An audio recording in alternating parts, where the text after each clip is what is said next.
They tried to sabotage my career. Without realizing I was the one signing their paychecks.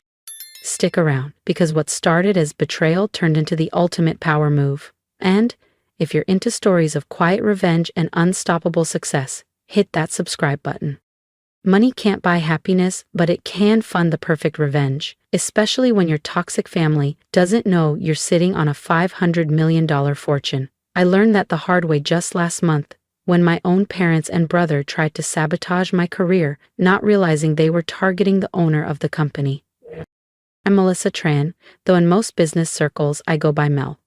Officially, I'm the newly appointed Chief Strategy Officer at Everlyn Dynamics, a cutting-edge biotech firm based in Seattle. What my family doesn't know? 2 months ago I became the company's majority owner, quietly acquiring shares through a series of discreet transactions using a private trust. The path to this moment started nearly 18 years ago, back when I was a quiet scholarship kid studying biomedical engineering at Georgia Tech. Meanwhile, my younger brother Ryan coasted through Stanford with our parents footing the bill. "Ryan needs support," Mom always said. "You've always been so independent, Mel." Independent didn't cover it. I juggled lab work, tutoring jobs, and coding side gigs to survive. Meanwhile, Ryan vacationed in Europe, proudly posting every wine tasting and yacht party. But I was patient, focused. I had a dream, and I knew it would all pay off eventually. And it did. By the time I turned 30, I had launched and sold 2 biotech startups. Quietly, I kept my name off press releases, funneled profits through shell companies, and let the world think I was just another mid-level exec grinding away. Why all the secrecy? Because I knew how money poisoned relationships. My parents had always worshipped Ryan's stable job in corporate sales while treating my work like some fragile experiment. "You should talk to Ryan," Mom would say at dinner. "He can help you get into real business." So, I let them believe I needed help. That I needed them. Meanwhile, I was executing my masterstroke. A stealth acquisition of Everlyn Dynamics, where I'd been working quietly for just over a year. The firm was undervalued but packed with promise. Using a web of trusts and entities, I gained control without anyone realizing it was me. When the board named me CSO, they thought they were hiring a loyal strategist. They didn't realize they were giving the seat to the new owner. Ryan's reaction? Let's just say, it was delicious. "Must be nice to finally catch a break," Ryan said with a smirk during our monthly family dinner. "Though I hope you're not in over your head. Corporate leadership's a whole different beast than tinkering with science projects." Mom and Dad exchanged anxious glances. "Maybe Ryan could mentor you," Mom chimed in helpfully. "He's been managing teams for years, sweetheart." I smiled politely, suppressing a laugh. If only they knew about the acquisition papers locked away in my home safe. "I'll keep that in mind," I said calmly. But Ryan wasn't content with smug comments. My promotion had upended the family pecking order. He'd always been the golden boy, the reliable one with a conventional career, while I was the quiet geek who never quite fit. The first red flag came when he began dropping by Everlyn Dynamics for casual lunches with department heads. I watched from my office window as he joked with senior staff, feigning concern for his overwhelmed sister, subtly probing for any sign of weakness in my leadership. Then came the anonymous tips to HR. Accusations of falsified degrees, rumors of inflated credentials, all of them baseless and easily disproven. But they sent a clear message. Someone was trying to destroy me. "I'm just worried about you," Ryan said sweetly when I confronted him. "You know how it is. Tech companies promote women a little too quickly these days. Gotta hit those diversity numbers. I'd hate to see you crash and burn in front of everyone." I let him keep digging, curious how far he'd go. That answer arrived yesterday. Delivered in a sealed envelope to the board of directors. Inside, a polished dossier filled with forged bank statements, altered emails, and a timeline painting me as a fraud. Embezzlement, insider trading, falsified reports. It was a masterclass in malicious fabrication. The board called an emergency meeting for Friday morning. Ryan must have heard through his office grapevine because at dinner last night he was practically glowing. "The board wants me present tomorrow," he announced grandly. Apparently, there's going to be a big change at the top. Mom and Dad beamed with pride, neither asking why I wasn't invited to this mysterious meeting about my own job. What they don't know is that I spent last night building a dossier of my own. Every manipulation, every lie, every whisper campaign documented in detail. And this time, I'm also revealing Everlyn Dynamics' true ownership structure. Tomorrow, they'll finally find out who's really in charge. And if you think Ryan's about to get away with it, you might want to hit that subscribe button, because what happens next changes everything. I should be angry. I should be hurt that my own brother tried to annihilate my career, that my parents eagerly RSVP'd to my professional execution. But sitting here in my home office, surrounded by printouts of forged bank statements and fake email trails, I feel surprisingly calm. Ryan's scheme, twisted as it is, handed me the perfect stage, a rare chance to confront not only his betrayal, but a lifetime of being underestimated, overlooked, and dismissed.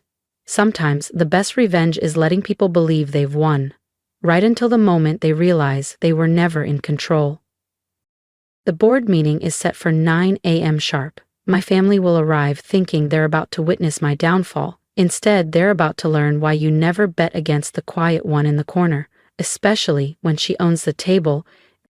The pieces are in place, the curtain's about to rise, and for once in my life, I'm actually looking forward to a meeting. I got to Everlyn Dynamics early that Friday, just to catch the show. Right on cue, at 8:45 a.m., Ryan strutted into the lobby in his sharpest suit. Mom and Dad trailed behind, dressed for a victory they didn't earn. "Is the board ready for us?" Ryan asked the front desk, practically humming with anticipation. His expression reminded me of the time he accidentally deleted my science project in 8th grade, the night before it was due. From my office upstairs, I watched them being escorted to the executive conference room. The board followed soon after, somber-faced and tight-lipped, exactly as instructed. Everyone had received my private message the night before. At 9 a.m. on the dot, I pushed back my chair, took a deep breath, and walked down the hall. Time to begin. Marcus Chen, our board chair, was mid-sentence as I entered. "These allegations against Ms. Tran are extremely serious." "Sorry I'm late," I said brightly, taking my seat at the table. Ryan's head jerked up, confusion flickering behind his smug grin. "Mel, this is a closed session. You weren't invited," he said sharply, glancing nervously at the directors. I folded my hands calmly. "Actually, I invited myself. It's a bit hard to hold a board meeting without the company's owner." The silence was delicious. Ryan's jaw dropped. Mom blinked rapidly. Dad looked like he'd swallowed a lemon whole. "What are you talking about?" Ryan sputtered. "Everlyn Dynamics is owned by shareholders." "It's a public company," Ryan scoffed, clinging to his illusion of control. "Correction," I said, nodding to my assistant Layla, who stepped forward and began distributing folders to everyone seated around the table. Everlyn Dynamics was a public company, until 2 months ago, when it was quietly purchased by Tran Strategic Holdings. Would you like to guess who owns that? I watched as realization dawned across the boardroom. Several directors' eyes widened as they flipped through the pages. Some had speculated about the mysterious private trust behind the buyout, but no one knew the identity of the new owner. Until now. "This is insane," Ryan stammered. "You can't afford. You're just a lab geek? Just a coder," I finished for him, smiling. "Yes, you've made that quite clear, over and over again, in fact." I turned to Layla. "Could you play the recordings, please?" She tapped her tablet, and the room filled with Ryan's voice, dripping with false concern. "Between us, Melissa's not leadership material," he was saying in one clip. "She's brilliant in the lab, sure, but this role? She's going to crash hard." Another recording played. "Have you noticed any irregularities in her department's finances? Might be worth a closer look." Every whisper, every manipulation, every false lead, captured and played back like a perfectly timed symphony. Ryan began to sink into his chair, color draining from his face as the room turned cold. "And then there's this," I said, holding up the envelope he'd sent the board. The same one filled with falsified statements and forged documents. Attempted character assassination, fabricated financial misconduct, intentional sabotage of company leadership, Did you really think no one would verify any of this before taking action? I was trying to protect the company, Ryan blurted, his voice cracking. You're not qualified. You've never been the one who succeeds, who wins. You're not the one who deserves to be here, I said quietly. No, Ryan. I'm the one who deserves to expose you for corporate espionage, for manipulating stock perception, for endangering the company's future with lies. Mom's voice finally broke through the silence. Surely you wouldn't ruin your own brother's life? Like he didn't try to ruin mine, I said, turning to her. Like you didn't come here to watch it happen? Dad raised a hand, weakly. We were just supporting Ryan. No, I cut in, you were doing what you've always done, assuming he was the one worth betting on. Then I turned back to the board. I apologize for the theatrical nature of this meeting, I said, rising once more to face the board. But I needed everyone here to understand exactly what we're dealing with. Mr. Ryan Tran has committed multiple serious violations in his attempt to sabotage my role at this company. I paused, letting that hang in the air. His actions have not only targeted me, they've exposed Everlyn Dynamics to legal and regulatory risk. Marcus Chen cleared his throat carefully. What would you like us to do, Ms. Tran? I took my seat again, folding my hands on the table. First, I want it on record that the board has reviewed and dismissed all allegations made against me as categorically false, based on verified documentation and internal review.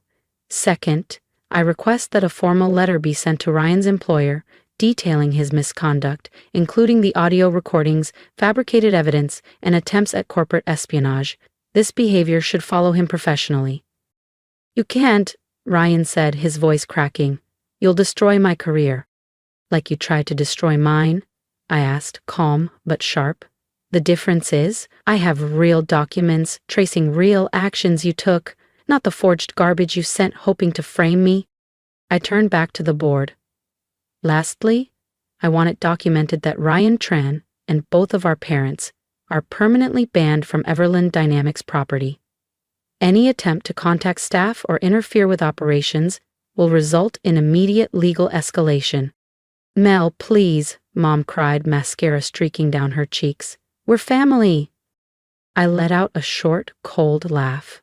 Family supports each other. Family cheers your wins. Family doesn't fake documents and spread lies just because they can't handle your success.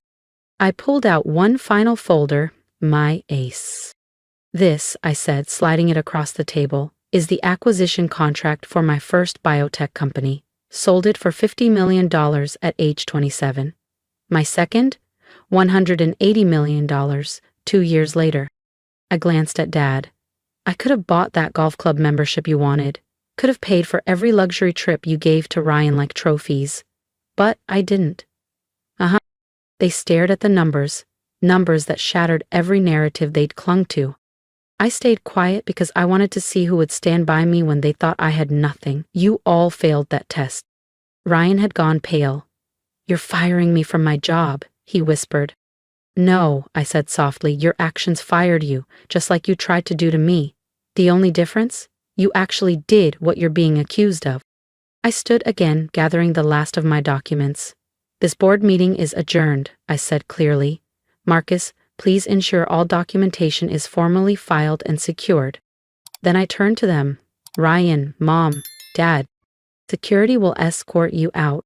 Wait, Ryan called out, his voice cracking as I reached the door. Please. I'm sorry. I was jealous. I couldn't handle that you were finally doing better than me. His voice shook. We can fix this, can't we? We're still family. I turned back one last time. Do you know the difference between us, Ryan? He looked up, eyes glossy. When you thought I was struggling, you pushed me down further. When I was succeeding, I kept it quiet to avoid making you feel small. I exhaled. That's the difference between real success and whatever game you've been playing. The next few weeks were interesting. Ryan lost his job. His employer wasted no time once they reviewed the evidence of his sabotage. Word of my success at Everlyn Dynamics leaked, and suddenly, the same country club crowd that had fawned over my brother started asking about me. Mom and Dad left teary voicemails, Ryan sent handwritten apologies. Even his therapist mailed a letter explaining he was doing the work. I archived them all without replying. 3 months later, I was working late when Leela buzzed my office. "There's someone here to see you, says it's personal." It was Ryan, but not the polished, cocky version I'd grown up with. He looked thinner, older. Hair shorter, no flashy watch, no tailored blazer. Just a plain button-down in a manila envelope. "I'm not staying," he said quickly, raising a hand. "I just need to say something." He stepped forward, placing the envelope on my desk. "This has everything. Passwords, contacts, info I dug up while trying to sabotage you. I'm also sending a letter to the board and my former employer, owning everything. No excuses." I watched him silently. "Why now?" I finally asked. "Because you were right," he said. "I wasn't building anything real, you did, and I hated you for it." He turned to leave, then hesitated. "I'm starting over. Small startup, entry level. No shortcuts this time. I don't expect forgiveness. I just wanted you to know that letting me fail taught me more than our parents ever did by helping me cheat." He reached the door. "Ryan," I called softly. He turned back, hope in his eyes. "Send me your resume in a year."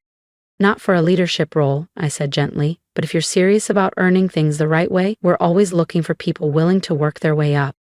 A single tear slipped down Ryan's cheek, but he gave a small nod, collected himself, and left without another word. 6 months later, Everlyn Dynamics has surpassed even my most optimistic projections. We're developing life-changing biotech solutions, expanding rapidly, and creating hundreds of new jobs across the Pacific Northwest. Something real, something lasting. Mom and Dad still send the occasional message, usually when they need something or want to name-drop their CEO daughter at a dinner party. I keep contact polite but distant. The approval I used to crave so badly, I don't need it anymore. The corner office they said I'd never earn has a perfect view of the Seattle skyline. Some nights I sit by the window, watching the sun dip behind the mountains, thinking about family, ambition, and the strange power of being underestimated. Last week I got a holiday card from Ryan. No guilt, no request, just a quiet note. "You succeeded not because of us but despite us. I'm learning to do the same." Maybe that's the real revenge. Quiet, earned, undeniable. Thank you for listening to my story, for seeing me when so many people I loved couldn't. Now, I'd love to hear from you. Leave a comment. Tell me what you would have done in my shoes. Would you have stayed silent, fought back sooner, or maybe you've lived through something similar? Been the quiet one, the underestimated one, the one who had to build from the shadows while others took the spotlight. I want this space to be more than a story. Let it be a reminder that you don't need loud applause to validate your worth. Sometimes, your quiet resilience is your loudest strength. And if you're on your own journey right now, working late nights, being overlooked, underestimated, keep going. Keep building. Let your success speak louder than your pain. Support me by liking, sharing, and subscribing, not just for the next chapter of my story, but for yours too. Because if I've learned anything, it's this. Success isn't about proving people wrong. It's about proving to yourself that you were always right to believe. So, what's your story? I'm listening. And I hope the world is too, because it's your time to be seen.